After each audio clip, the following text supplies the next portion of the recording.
अस्सलाम वालेकुम दोस्तों, एक और नई वीडियो के साथ आपकी खिदमत में राजा एयाज एडवोकेट हाजिर है। आज की जो मेरी वीडियो का टॉपिक है वो एवनफील्ड रेफरेंस है। एवनफील्ड रेफरेंस जिसमें मरियम नवाज साहिबा को नैब कोर्ट ने 7 साल की सज़ा सुनाई थी और कैप्टन सफदर साहब को नैब कोर्ट ने 1 साल की सज़ा सुनाई थी। उन सज़ाओं के ख़िलाफ़ इस्लामाबाद हाई कोर्ट में अपीलों पे समाअत हुई और इस्लामाबाद हाई कोर्ट ने नैब कोर्ट की सज़ाओं को कलअदम करार दे दिया और मरियम नवाज़ और कैप्टन सफदर साहब को बरी कर दिया। इस्लामाबाद हाई कोर्ट में जब समाअत शुरू हुई तो जस्टिस मोहसिन अख्तर कियानी और जस्टिस आमिर फ़ारूक साहब ने इन अपीलों की समाअत की और उन्होंने नैब प्रोसिक्यूटर से मुख्तसर से 3 से 4 सवाल किए।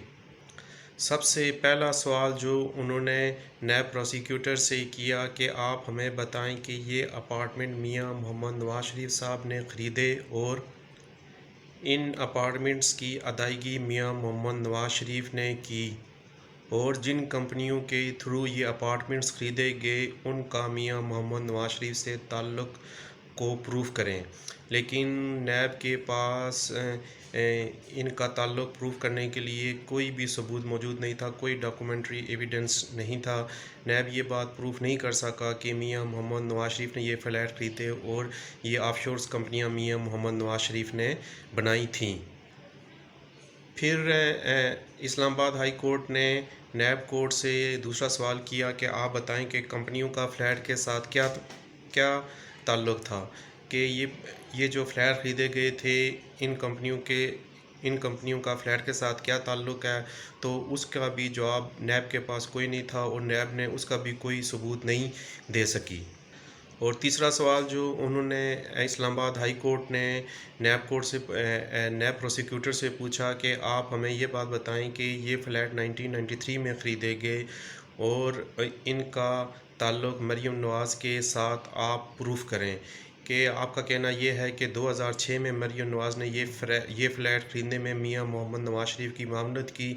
तो जब ये फ़्लैट 1993 में ख़रीदे गए तो 2006 में मरियम नवाज़ ने कैसे मियां मोहम्मद नवाज शरीफ के साथ मिलकर ये फ़्लैट ख़रीदे। आप इस चीज़ को प्रूफ करें और ये जो फ़्लैट हैं इनकी बेनिफिशरी ऑनर मरियम नवाज़ अगर हैं तो आप ये बात भी प्रूफ करें कि ये बेनिफिशरी ऑनर हैं। लेकिन नैब के पास इसका भी कोई जवाब नहीं था और नैब इन सब सवालों का कोई जवाब नहीं दे सका। नैब के पास कोई डॉक्यूमेंट्री एविडेंस नहीं था।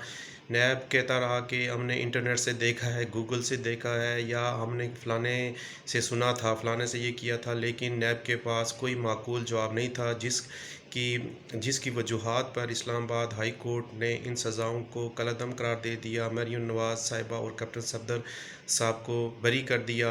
अभी इस केस का तफसीली फ़ैसला नहीं आया है। जैसे ही तफसीली फ़ैसला आएगा मैं आप लोगों की खिदमत में इसकी तफसील के साथ एक और वीडियो शेयर करूंगा जब तफसीली फ़ैसला आएगा उसके बाद। तो मैं बहुत सारे लोग पूछ रहे थे कि मरियम नवाज़ साहिबा को किस बेस पे इस्लामाबाद हाई कोर्ट ने उनकी सज़ाएं मुअत्तल की हैं। तो ये सारे सवालात थे जिनका जवाब नैब कोर्ट नहीं दे सका।